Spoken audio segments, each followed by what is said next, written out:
Kita membahas bab tawakkul ya. Kalau bahasa Indonesianya tawakal. Sebelumnya sudah ada ya. Ini yang kedua bab tawakalnya, atau baru masuk. Baru masuk. Jadi tawakal dari kata wakkala, tawakkala yatawakkalu tawakkulan. Dalam bahasa Indonesia kita mendengarnya tawakal. Jangankan orang Indonesia, orang Arab aja kadang salah faham. Tawakal itu dikira bermalas-malasan. Apalagi orang Indonesia seperti kita, sering salah faham. Tawakal itu dianggap nggak kerja. Tawakal itu dianggap diem. Enggak, tawakal itu amalnya kolbu yang bekerja. Jadi orang tawakal itu kolbunya kerja keras, bukan malas-malasan dia. Kolbunya kerja keras itu. At-tawakkul huwa thiqatu bima 'inda Allah wal ya'su 'amma fi aydin nas. Apa yang dilakukan oleh kolbu? Hanya percaya apa-apa saja yang di sisi Allah dan tidak berharap kepada apa yang di tangan manusia, di tangan makhluk. Itu tawakal. Dia berobat ke dokter, tapi dia nggak berharap bahwa kesembuhan ada di tangan dokter. Yang dia pandang saat itu adalah Rasulullah nyuruh dia berobat, kesembuhan urusan Allah. Itu. Dia bekerja di suatu institusi, perusahaan, atau dia seorang pegawai negeri atau swasta. Dia tidak memandang institusi itu yang ngasih dia rezeki, tapi Allah memberi rezeki lewat institusi itu. Seandainya lembaga tersebut hilang, nggak ada masalah. Allah kan nggak pernah hilang. Kenapa ada orang stres di dunia? Karena dia telah mendewakan tempat kerjanya, telah mendewakan kekasihnya. Tempat kerjanya hilang, kekasihnya mati, atau kekasihnya pengen dengan yang lain, maka muncul goncangan dalam dirinya. Maka di situ banyak orang stres ya. Maka tawakal tidak ada kaitannya dengan orang malas ya.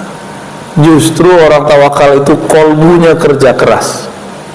Dia buang rasa harap kepada makhluk, yang dia tumbuhkan cuma trust, percaya kepada Allah Subhanahu wa ta'ala. Dan ini kerja yang berat bagi kolbu, sangat-sangat berat bagi kolbu. Tapi kalau dapat melewatinya, itulah kebahagiaan yang tiada batasnya. Ya, orang tawakal ini orang-orang yang sedang berjuang melawan pengaruh makhluk di kolbunya ya. Wa qila annahu ayyastawiya 'inda al-insan al-iktsar wal iqlal. Orang tawakal itu sama saja bagi dia. Ini indikator sebenarnya. Jadi di kitab itu kalau ada misalnya kitab Risalah Kusyairiyah, kitab ini Hadaib, ada penjelasan yang berlebih mengenai satu kata. Tawakal artinya 1, 2, 3 gitu. Biasanya yang pertama yang paling bagus, paling lengkap, yang kedua, ketiga itu indikator aja. Indikator orang tawakal apa saja? 1, ayyastawiya 'indal insan al-iktsar wal iqlal. Bagi dia hartanya banyak, hartanya sedikit, kerjanya banyak, kerjanya sedikit, kolbunya tidak berubah. Kolbunya tetap bergantung hanya kepada Allah. Maka dia tidak bertambah yakin karena duitnya banyak, dia tidak berkurang yakinnya kalau duitnya sedikit. Kalau kita kan nggak begitu. Baca Waqiah nih, duitnya banyak, rezekinya jadi melimpah, baru dia yakin. Tadinya kurang yakin. Jadi butuh pembuktian dulu. Ini kita kebanyakan. Maka iman kita ini belum masuk ke iman mutawakkilin. Orang-orang tawakal itu ada benefitnya, Bapak Ibu yang melakukan Allah. Dia nanti masuk surga tanpa hisab, tanpa azab. Orang dihisab di sana, dihisabnya paling cuma 2 hari, tapi 2 hari akhirat. 1 hari di sana sama dengan 1000 tahun. Berarti kalau 2 hari berapa tahun? Mau Saya nggak mau Pak. Huwa isqatu hammil waqtil ghaib. Indikator orang sudah tawakal apalagi? Isqat itu menggugurkan hammil waqtil ghaib, angan-angan mengenai waktu besok, waktu yang belum ada. Besok itu masih gaib ya? Masih gaib. Gaib itu bahasa Arab artinya yang tidak terlihat. Tidak panjang angan-angan untuk masa depan. Mempersiapkan masa depan boleh, mempersiapkan itu dengan bekerja, baik pekerjaan badan atau pekerjaan hati. Sedangkan angan-angan mainnya di sini. Coba kalau saya begini, nanti saya kalau begini. Kebanyakan berandai-andai. Orang ini belum disebut tawakal. Bertawakal itu isqatu hamil waqtil ghaib. Jadi kita nggak usah pikirin besok kejadiannya apa, jalannya aja hidup hari ini, besok pasti beres. Ya, ntar kalau virus berikut datang lagi gimana? Ya sudah. Jika kita ridho mati syahid, jika kita berjuang dan selamat, ya insya Allah Allah gugurkan dosa-dosa kita. Ya, tidak ada kaitannya orang kena virus nggak kena virus, munafik tidak munafik. Kawan saya orang paling soleh kena COVID juga Pak, mati lagi. Apakah dia munafik? Menurut saya yang munafik. Ya, dia meninggal. Padahal orangnya soleh, nggak pernah bohong menurut kita. Ya. Jadi nggak usah dikait-kait, dia suka-suka Allah lah. Ya. Suka-suka Allah, jangan cocok logi. Ya. Apalagi indikatornya baqaul abdi ma'allahi ta'ala bila alaqah. Tetapnya hamba terhubung kepada Allah tanpa gangguan harapan kepada makhluk, baik makhluk hidup ataupun makhluk yang dianggap jamid, yang tidak bergerak, seperti obat, makanan, minuman. Kita menyebutnya benda mati, tapi dalam bahasa saya menyebutnya jamid, yang tidak bergerak. Karena saya meyakini alam semesta ini hidup semua, tapi dalam bentuk hidupnya sendiri, bukan hidup ala kita. Ya. Wa tafsirul alaqa ma dzakarahu Yahya ibn Mu'adz ya fi qawlihi labsa sufi hanud wal kalam fi zuhdi hirfa. Ini enggak usah dibaca. Indikator berikut at-tawakkul tamamul yaqin billah. Orang yang disebut tawakal itu orang yang yakinnya sempurna kepada Allah. Yakin nggak hari ini Allah jamin rezeki? Bukan berarti kita nggak mau kerja. Kebetulan memang hari libur, benar? Ya. Besok yakin nggak Allah jamin rezeki? Ya kita kerja. Kerja yang bisa kita buat. Kerja itu jangan kemudian versi kebanyakan orang. Ya.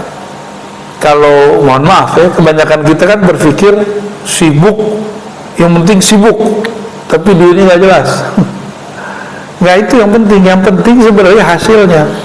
Ngapain kemudian dari pagi sampai sore sampai besok lagi, tapi hasilnya at-ta'ab, hanya lelah. Apalagi membuat hati kemudian terganggu hubungannya kepada Allah Subhanahu wa Ta'ala.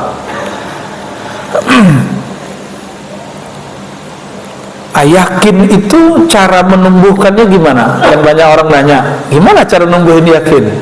Mudah, husnuzan billah, berbaik sangkalah kepada Allah. Jadi kalau ada orang nanya lagi, gimana cara yakin? Caranya bukan dengan ceramah, caranya bukan dengan baca Quran, caranya bukan dengan zikir, bukan. Caranya menumbuhkan husnuzan dalam qalbu. Maka zikir husnuzan itu berat Pak, nembusnya. Jadi saya diajarkan guru-guru saya zikir nyebut nama Allah, tapi tumbuhkan rasa harap dan rasa berbaik sangka kepada Allah. Itu yang disebut husnuzan. Jadi husnuzan itu enggak hanya ke makhluk, tapi juga kepada Khaliq, ya. Wasiqatu bima wa'ada minar rizq. Percaya dengan janji Allah terhadap jaminan rezeki. Waridha bima jara bihi qada'uhu wa qadruhu. Fa idza tamma al-yaqin billah summiya tawakkulan. lalu ridha terhadap ketentuannya. Bapak percaya kepada Allah, ibu percaya kepada Allah, oke, udah ridha belum? Allah berkuasa nggak sekarang?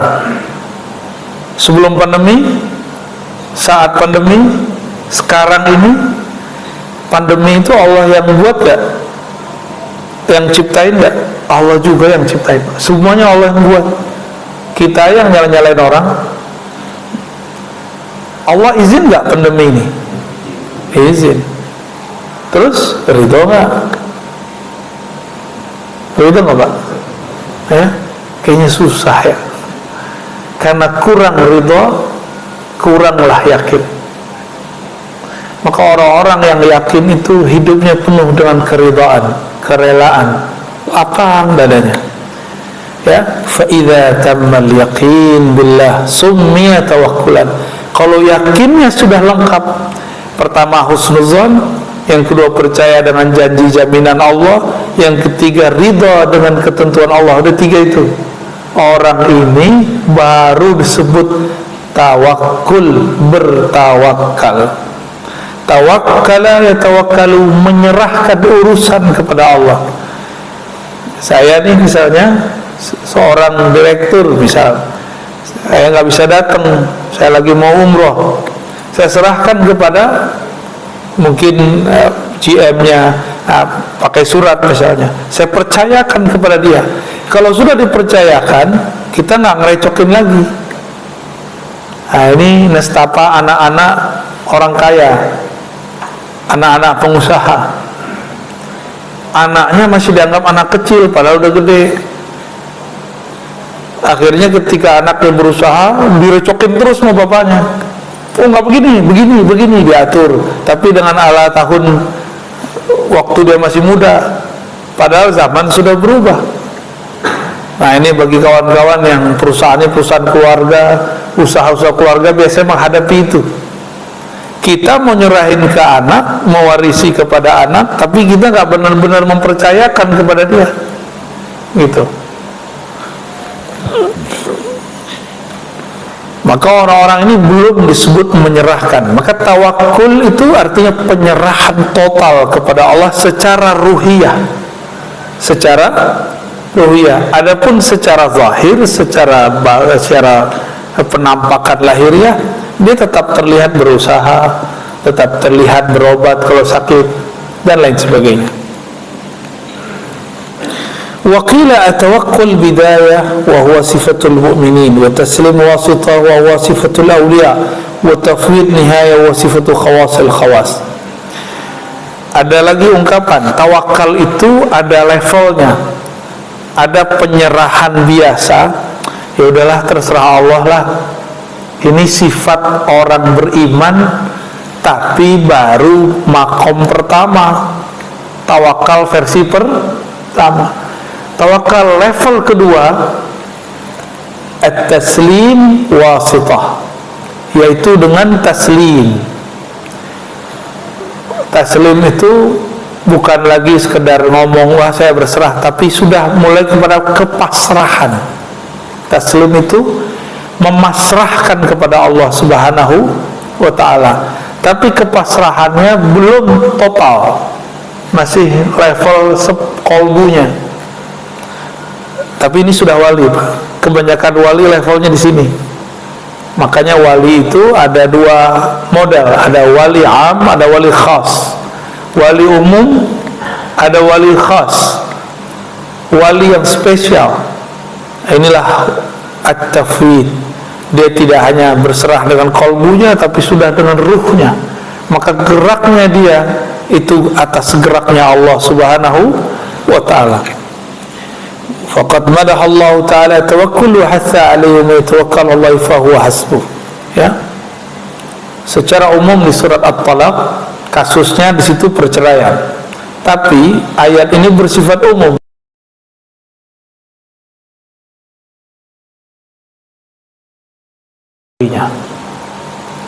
Adakah yang lebih cukup, melebihi kalau sudah bersama Allah masih butuh yang lain enggak? Maka muncullah zikir dari bab tawakal. Allahul kafi Gimana nafasnya? Allahul kafi, Rabbunal kafi, wajadnal kafi, qasadnal kafi, gitu ya. Likullil kafi, kafanal kafi, alhamdulillah. Itu intinya sama, Pak. Cukuplah Allah yang mencukupkanku. Nah, udah selesai, udah. Kalau Allah yang mencukupkan kita, Allah sangat mengerti kebutuhan, keperluan kita. Kalau makhluk yang mencukupkan kadang nggak sesuai. Oleh karena itu ulama kita mengulang-ulang. Cuma sekarang cuma jadi, mohon maaf, hanya menjadi seni aja, seni tarhim sebelum sholat. Kapi, tahunya kawan kapi doang. Lama-lama diganti jadi kopi. Wajanal kopi yang suka ngopi. فَإِذَا عَزَمْتَ فَتَوَكَّلَ اللَّهِ إِنَّ اللَّهَ يُحِبُّ الْمُتَوَكِّلِينَ. Jika engkau berazam, bertekad melakukan sesuatu, maka berserahlah kepada Allah. Sesungguhnya Allah sangat suka kepada orang yang berserah diri. Jadi jika ingin menjadi kekasih Allah, jadilah orang yang tawakal. Gampang ya? Gampang dilafazkan. Sebenarnya gampang kalau pakai ruh, pakai kolbu. Sulit kalau pakai ini. Jadi kenapa banyak orang bilang ikhlas itu sulit? Karena pakai ini. Ridho itu sulit karena pakai ini. Cobalah sesekali berfikirnya tidak hanya dengan otak, berfikirnya harus dengan kolbu. Lebih mudah. Berfikir dengan kolbu itu kecepatannya luar biasa.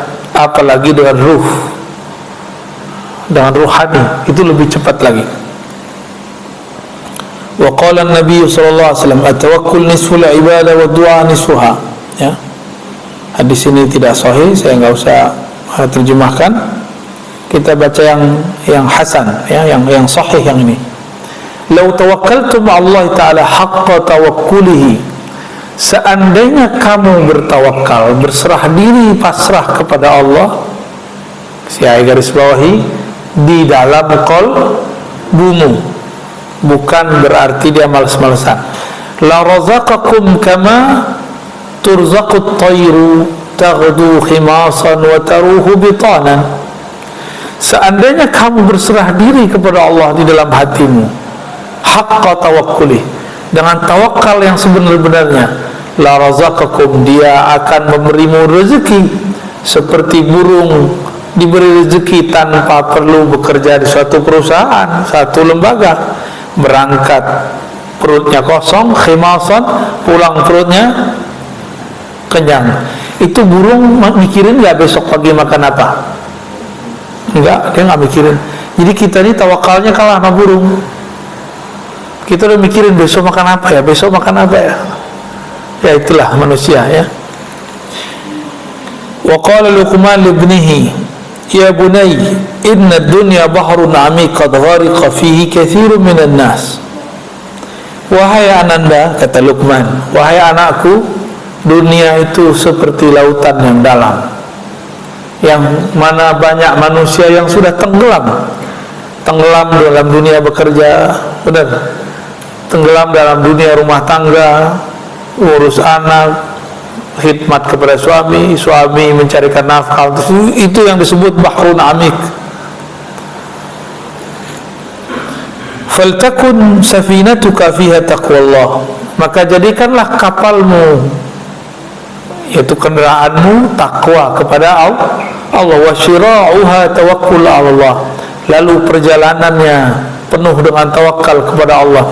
La'allaka tanju wa ma azunnuka najian, semoga kamu sukses walaupun itu sulit, kata beliau, ya. Wa ma'azunuka najian. Wa alam anna tawakkul ala qismain. Nah, tadi kita sudah bagi tawakal tadi ada 3, kalau di sini dibagi menjadi 2. Ada tawakal orang awam. Awam ini umum, kebanyakan orang beriman ini. Tafidu amr rizqi ilallah, hanya berkaitan dengan penyerahan rezeki kepada Allah. Jadi orang awam itu kalau ngomong tawakal babnya rezeki mulu, duit mulu. Kita banget ya, bener. kapan hidup ini nggak mikirin duit, baru naik makomnya dari makom awam ke makom khawas. Itu sama aja, mau ustadz gak ustadz sama, serius. Jadi kalau si ustadznya nggak belajar kerohanian, nggak berlatih rohaninya, itu mahabbah fulusiyahnya tinggi sekali. Tahu mahabbah fulusiyah, Pak? Cinta duitnya, masya Allah, ya. Ada yang naik dikit, cinta viral. Connect kan tentu.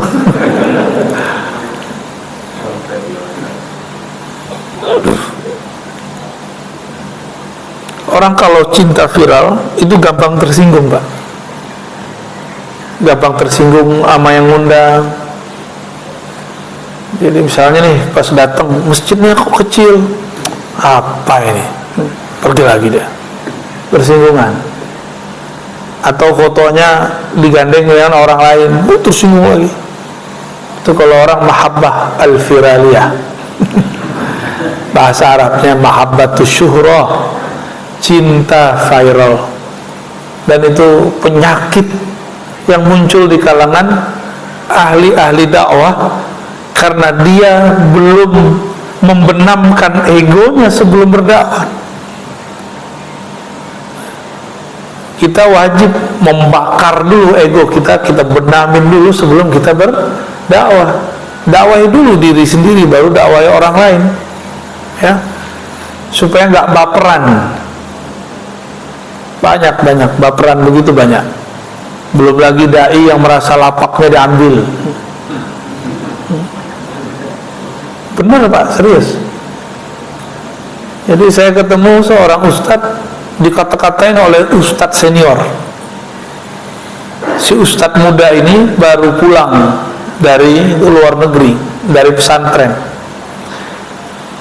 Majelisnya lumayan ramai, dimarahi oleh ustadz senior. Kata yang senior, ente sowan dulu sama aneh. Wah, enggak, ya bener.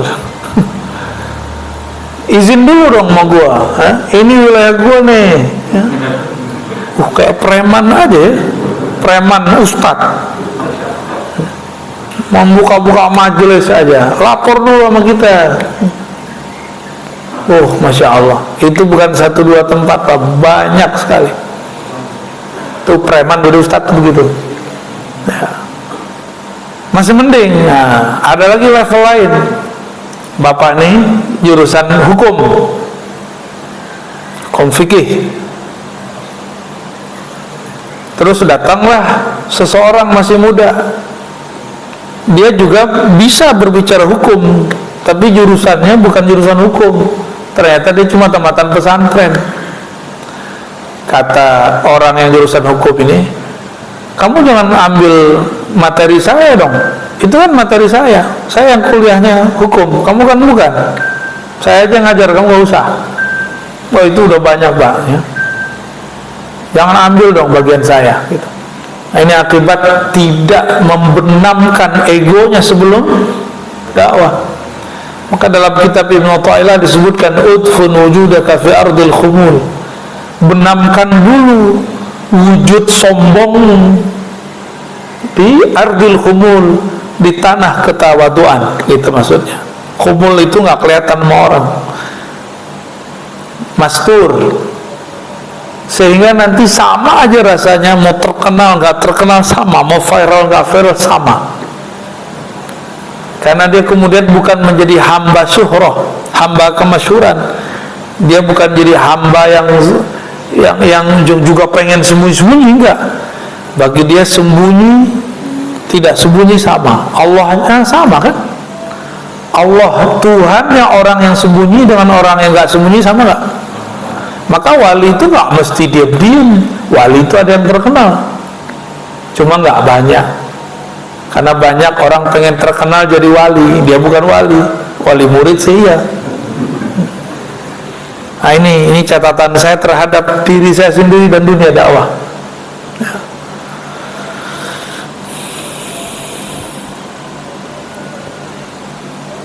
Jadi kalau orang awam ngajarin tawakal, ustadz awam ngajarin tawakal hanya bab fulus atau bab zahir, sakit, sehat gitu. Jadi datang ke kiai, "Pak Kiai, doain anak saya sakit." Nah, nanti diajari doa, serah kepada Allah. Jadi tawakalnya baru di level yang materi, yang zahir, yang tampak. "Pak Kiai, doain dong, saya masih jomblo." Kata si jomblo, ini jomblo ini ya, doalah Kiai ya. Begitulah terus, nggak naik-naik pangkat, nggak naik-naik pangkat. Tawakalnya masih urusan rezeki zahir. Adapun tawakalnya khawas, dia leburkan kehendaknya dalam kehendak Allah, egonya dalam wujud Allah. Itu yang disebut tawakal wali. Tawakalnya wali-wali Allah. Maka wali Allah itu tidak ada wali Allah yang hakiki ya, yang doa, "Ya Allah angkatlah pandemi," nggak ada. Antum coba cari walinya, kalau dia ngerti ma'rifatullah, mengenal Allah, Allah memang sekarang lagi menginginkan ini kok. Memang Allah sedang menginginkannya, tinggal kita ridho atau tidak ya. Jadi tawakalnya al-khawas tidak hanya urusan rezeki, tapi urusan adab. Udah masuk ke bab adab ya. Tafidul amri Allah fi kulli syai hatta yabqa al-'abdu tahta ahkamil qada wal qadar. Si hamba lebur kudratnya, kekuatannya, iradahnya, kehendaknya dalam kudrah iradah Allah. Maka jika dia bergerak dengan ilham dari Allah Subhanahu wa ta'ala. Orang ini enggak banyak wirid. Wirid itu untuk pemula. Tirakat itu bagi pemula, Pak. Kalau wali-wali Allah, dia sudah melewati masa-masa itu. Yang diperlukan bukan lagi wiridan zahir, tapi wiridan qalbu. Dan ini amal yang lebih mulia. Jadi taatnya zahir belum tentu membuat seseorang jadi wali Allah. Siapa tahu ria. Tapi kalau taatnya qalbu, pasti langsung kepada Allah Subhanahu wa ta'ala. Jadi saya berharap mulailah kita mengarah ke sana. Kitab ini saya bawa ke sini, ini kan untuk itu, Pak. Kitab-kitab begini bukan di pesantren aja, gak banyak yang ngaji ini. Ini hanya di majelis-majelis para masyayikh, para kiai-kiai ulama besar. Sekarang kita bawa ke majelis umum. Kenapa? Karena sekarang virus-virus kolbu itu banyak sekali. Kalau kita nggak bawa kitab ini keluar, kapan lagi nih umat bisa menikmati kitab-kitab seperti ini? Kalau nggak nanti ulama-ulama aja menikmati. Ya. Sejauh ini bisa memahami nggak? Alhamdulillah. Berarti bahasa saya nggak ketinggian gitu. Saya nggak mau bahasanya ketinggian. Atau memang Allah nggak izin saya berbicara. Ciri-ciri Allah tidak izinkan seseorang dai berbicara ketika kalamnya tidak dapat dipahami makhluk. Makanya saya tanya, bisa dipahami, Pak? Ini jangan menghibur saya loh, Pak. Ntar bikin antum senang gitu. Enggak, saya nggak mau begitu. Orang-orang yang wali khawas itu kesannya, di sini banyak orang tertipu secara kasat mata. Adimul harakati wal ikhtiyar, seakan-akan nggak ada lagi gerak, tidak ada lagi pilihan. Tadi kita sudah sebutkan, dia hanya bergerak kalau diilhamkan Allah. Dia hanya memilih jika dipilihkan Allah. Inilah maqam Sayyidina Abu Bakar ketika ditanya, apa yang kau pilih, apa yang kau mau wahai Abu Bakar? Apa jawaban beliau? Aku memilih untuk tidak memilih lagi. Allah lah yang memilihkan bagiku. Aku berkehendak agar kehendakku habis dalam kehendak Allah. Ya. Masih pantas nggak kita berkehendak sedangkan Allah mau sesuatu? Allah maunya pandemi, kita maunya pandemi diangkat, kan nggak sopan, Pak. Ini bab kolbu ya. Tega banget Allah, bukan tega. Ini memang sunatullahnya sudah. Kan dunia ini memang tempat, kalau nggak virusnya pandemi, virus apa gitu, pasti selalu ada.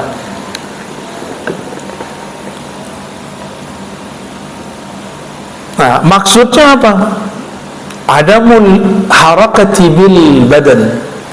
Secara zahir tidak lihat dia kelusak-kelusuk orang tawakal itu, jadi dia tenang.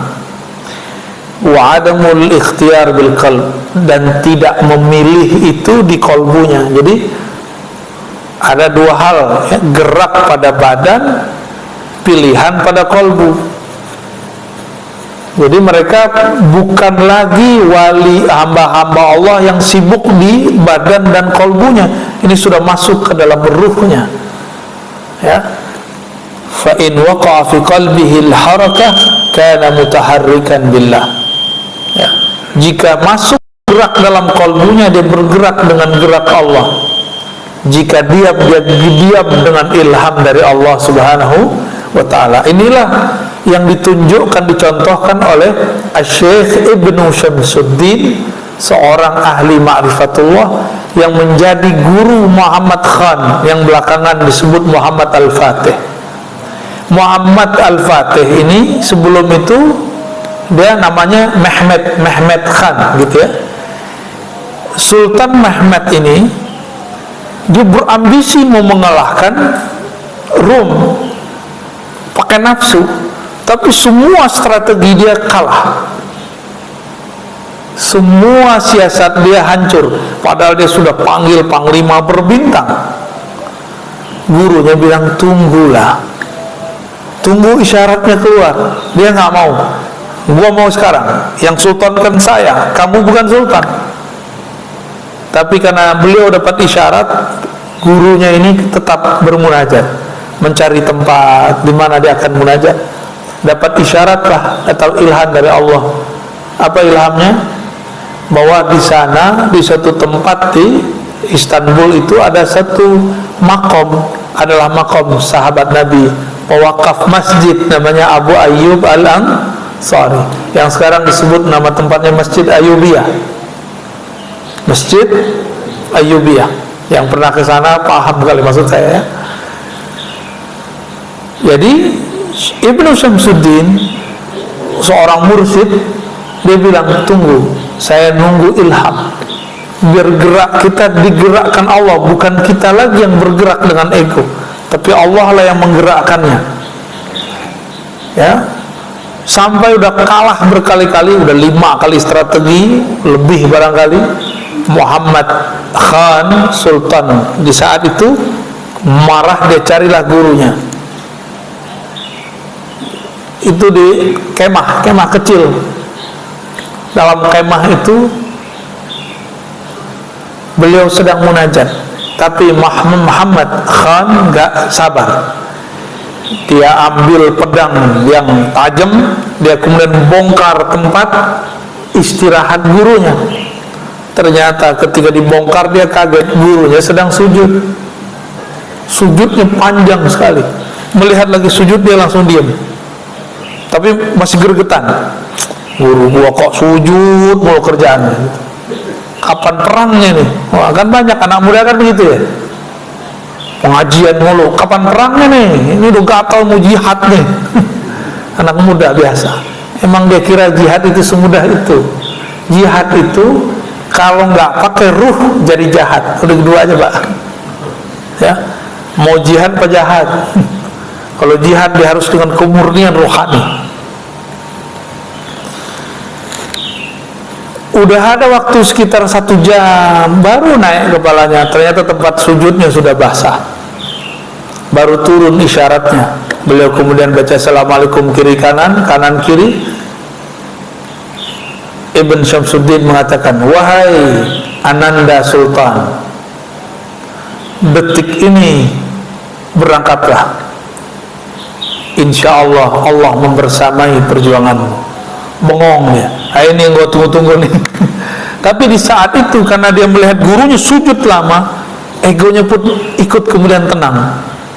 Dia kemudian masuk ke Konstantinopel yang sekarang jadi Istanbul itu dengan penuh tenang, zikir nggak berhenti, dibersamai gurunya. Jadi beberapa kali melakukan serangan, gurunya nggak dia bawa ikut. Dia ngerasa, wong tua ngerti apa. Ini anak arogansinya anak-anak muda, ya. Menang nggak habis itu? Menang. Maka beliau dapat gelar Al-Fatih, penakluk Konstantinopel, ya. Jadi senjata paling hebat itu adalah tawakul, bertawakal. Karena di situ ada strategi ilahiyah. Allah lah yang buat strategi. Nah, inilah yang terjadi sekarang pada ulama-ulama kita dalam menghadapi pandemi. Ulama wali, Pak, ya. Ulama itu terbagi dua. Ulama dunia, ulama akhirat. Orang salah faham, ulama dunia itu dianggap yang kismin-kismin, yang kere-kere gitu. Enggak ada kaitannya. Nabi Sulaiman kaya tuh, Nabiullah, Nabi akhirat itu. Ini urusannya ruh.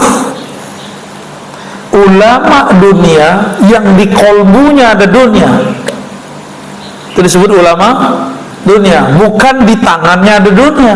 Boleh di tangannya ada dunia, di rumahnya ada dunia, tapi jangan pernah masuk ke dalam kolbunya. Itu yang penting. Orang miskin bisa lebih cinta dunia daripada orang kaya. Coba aja cek. Bapak tadi ingatnya apa? Ingat Allah apa ingat memakan sarapan pagi? Ingat sarapan pagi. Udah lapar, nggak ingat Allah. Sholat lagi. Kayak gitu mau masuk surga pakai sholat. Saya nggak yakin nanti masuk surga pakai sholat, ya. Sholatnya sembari membayangkan selain Allah. Jadi kita ini pencitraan depan Allah, tapi Allah nggak melihat pencitraan zahir, Allah melihat batinnya, ya. Ulama akhirat itu ulama yang kenal Allah. Jadi wali-wali Allah itu walaupun zahirnya nggak bisa baca kitab beginian, dia bisa baca kitab kolbu. Ulama akhirat itu boleh kaya, boleh miskin, nggak ada urusan. Yang penting kolbunya ma Allah, kolbunya bersama Allah. Daripada udah miskin, kolbunya bersama dunia, mending kaya, kolbunya bersama yang maha kaya, Allah subhanahu wa ta'ala. Jadi boleh nggak kiai punya rumah banyak? Oh boleh. Yang penting kolbunya bersama Allah. Boleh nggak kiai mobilnya banyak? Gak apa-apa, usahanya banyak. Boleh. Yang penting kolbunya bersama Allah. Ibu-ibu pasti nggak sepakat dengan pertanyaan berikut. Boleh nggak kiai istrinya banyak? Ya boleh, yang penting kolbunya bersama Allah. Maaf ibu ya. Itu jangan diteruskan Pak ya, nanti bisa perang dulu mantan.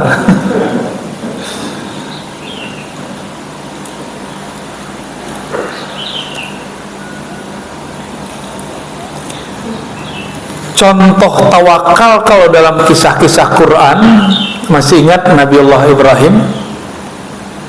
Masih ingat?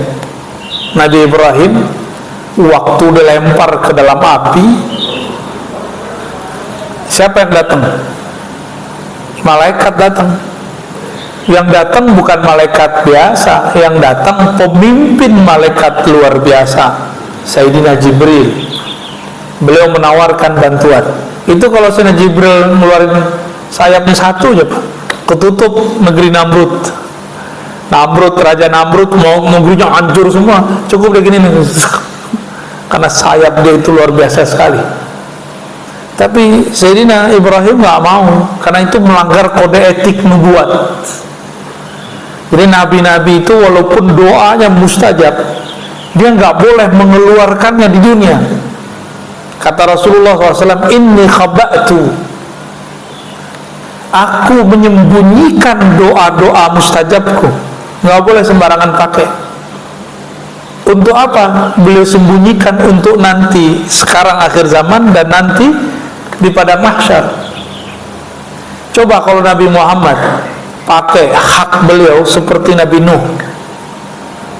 Nabi Nuh dapat hak memberi syafaat nggak? Sampai Nabi Muhammad kasih izin baru dia dapat izin. Jadi Nabi Muhammad bilang, hai para nabi, aku izinkan kamu membantu umatmu, baru boleh bantu. Kalau nggak boleh bantu. Maka saat nabi-nabi itu membantu umatnya, itu bukanlah syafaat nabi tersebut, tapi syafaat baginda Rasul Sallallahu Alaihi Wasallam. Nabi Ibrahim Al-Khalil, beliau ketika ditawarkan oleh malaikat Jibril, ini kalau antum ditawarkan malaikat Jibril gimana? Mau ya? Seneng? Maunya begitu. Misalnya datang nih Jibril ngucapin salam, oh kayaknya girang banget ya. Padahal belum tentu Jibril kan. Saya tahu Mas Bril. Saya tahu Azazil. Azazil tuh mirip dengan Jibril. Kalau dia nyamar tuh mirip sekali. Karena sayapnya jumlahnya hampir sama dulu dengan Jibril, si Azazil iblis itu. Bedanya sekarang udah patah, gitu aja. Jumlahnya sama persis. Maka kehebatannya Azazil hampir sama dengan gurunya Jibril. Jadi dia itu guru gitu. Nah, kita ini kan umat akhir zaman. Rasulullah nggak pernah menggunakan doa-doa yang dahsyat itu di saat beliau masih hidup. Ditahan-tahan terus. Doa itu adalah emosi yang bercampur keyakinan untuk menghancurkan musuh. Nah, itu yang terjadi pada zaman Nabi Nuh. Nabi Nuh emosi, yakin tumbuh, hancurlah kaumnya. Ya Allah, jika engkau biarkan umatku hidup, mereka akan melahirkan orang-orang yang lebih rusak dari sekarang. Itu kata Nabi Nuh. Karena beliau bercampur keyakinannya dengan emosinya. Nabi Muhammad yakin emosinya terkendali. Umur cuma 63, tapi lebih dewasa dari Nabi Nuh yang 950 tahun. Maka yang paling berhak menjadi pewaris Rasulullah orang-orang yang mampu mengendalikan emosinya. Gimana? Kita masuk yang mana? Kayaknya saya aja nggak lolos, Pak. Boleh antum semuanya. Emosi ini bukan emosi-emosi biasa. Ini emosi kita. Kita punya kekuatan untuk menghancurkan dia, tapi kita nggak hancurkan. Nah, itu dia.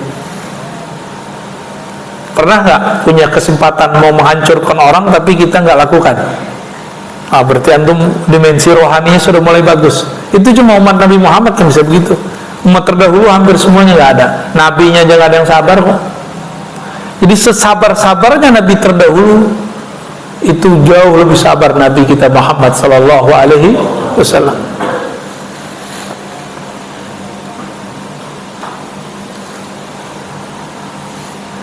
Maka wirid-wirid, zikir-zikir yang undang-undang khadam itu nggak menumbuhkan tawakal. Apalagi antum pakai rajah, pakai jimat. Meskipun pakai jimat itu ada dalilnya yang membolehkan. Tapi kalau meskipun ulama ini membolehkan, saya mensyaratkan satu, harus bab tawakul. Kalau nggak usah pakai jimat, ya. Kenapa? Karena nanti justru mendewakan si jimat, syirik khafi yang muncul di kolbu. Nah, ini yang berbahaya. Untuk penulis jimat itu ada ilmu, Pak. Kita tahunya kan sok-sok ahli tauhid, anti jimat. Tapi giliran minum obat berharap kesembuhan dari obat, itu lebih parah daripada pakai jimat. Ya, makan meyakini nasilah yang mengenyangkan, itu lebih parah dari pakai jimat. Masih begitu nggak? Ya, itu jimat perut namanya. Banyak orang sok-sok ahli tauhid, kalau ketemu jimat dibakar-bakarin. Tapi ya salah, dia kalau makan dia bergantung kepada nasi, bukan kepada Allah yang menciptakannya.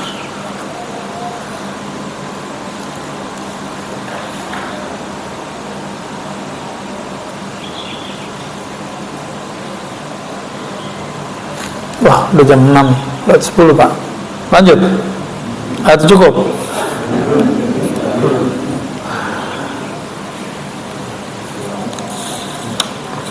Jadi beda tawakal orang awam dengan wali. Orang awam tawakalnya urusan pulus, rezeki, jodoh, begitulah terus. Hidup ini muter bolak-balik. Yang ada dalam hatinya cuma masalah rezeki, jodoh, apalagi tadi, ya, pasangan, sehat tidak sehat, beli rumah tidak beli rumah, itu aja isinya. Jadi kalau cerita tawakal yang diceritain masalah keajaiban duit. Saya ini nggak punya kerjaan, terus sholat duha 12 rakaat, tiba-tiba siangnya ada yang nganterin duit. Itulah testimoninya terus, ya. Saya di dalam dompet cuma ada duit 20.000, celengan lewat, saya kasih aja, hati berkecamuk, sorenya dapat duit 2 juta. Jadi testimoni tawakal orang awam itu selalu masalah duit. Mau naik pangkat nggak? Jangan lagi masalah itu, tapi sudah masuk kepada meleburkan kehendak kita dalam kehendak Allah. Artinya kita nggak berkehendak kecuali emang Allah ridho gitu. Karena kita nggak semuanya wali Allah, putuskanlah semua urusan dengan sholat. Jadi sholat 2 rakaat, minta izin, ya Allah, apakah ini baik? Nanti Allah kasih kecenderungan, Pak. Orang ini sudah mulai masuk gerbang tawakal. Itu maksud Nabi, idza hamma ahadukum, kalau kamu punya hajat, punya kehendak, maka baguskan wudu'mu, falyusolli rakaatain, sholat 2 rakaat, lalu doa minta jodoh itu, atau doa minta suatu masalah diselesaikan. Itu orang sudah masuk gerbang tawakal awal. Dia mengatakan, ya Allah, jika kerjaan ini baik maka mudahkan, jika tidak tolong jauhkan. Kalau itu gampang, Pak. Yang paling susah itu ini masalah jodoh. Jodohnya dia udah senang duluan, terus ngomong, ya Allah, jika dia baik percepat ya Allah. Kalau itu gampang tuh. Jika dia kurang baik, itu kayaknya susah membacanya. Benar gak? Jika dia kurang baik, ya Allah, tolong jauhkan. Itu kayaknya susah dilafazkan. Padahal kalau antum sanggup melafazkannya dari kolbu, itu sudah masuk ke gerbang tawakal pertama. Ya, jadi kita ini senang sama orang bukan lagi dengan nafsu, tapi sudah dengan ruhani. Itu yang kemudian menjadi PR kita bersama, ya.